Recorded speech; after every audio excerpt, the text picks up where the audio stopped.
क्या होता है फिक्स्ड एसेट्स, बता सकते हो?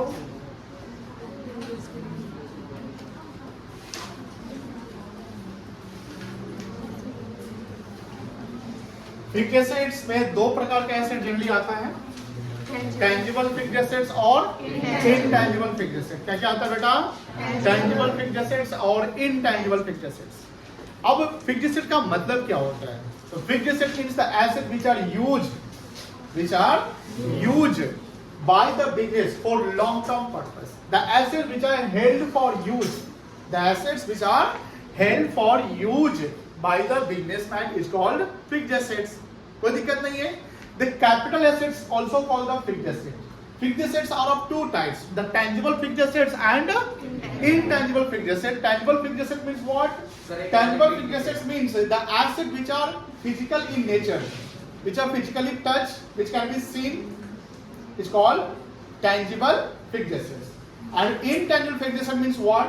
The asset whose value exists but physically not available, which cannot be seen or touched, but whose value exists, like brand, like goodwill, like knowledge, software, technology, franchisee.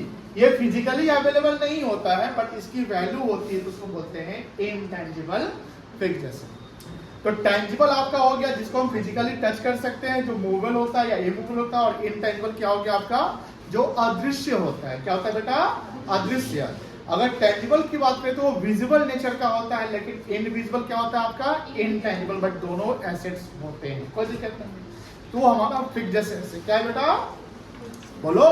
Fixed asset जो long term purpose से use करते हैं, यानी जिसको हमने खरीदा है use करने के लिए, वही क्या है हमारे लिए? फिक्स्ड एसेट्स है। और ये चीज और ध्यान रखना है कि फिक्स्ड एसेट हमें फ्यूचर इकोनॉमिक बेनिफिट्स देता है। क्या देता है बेटा?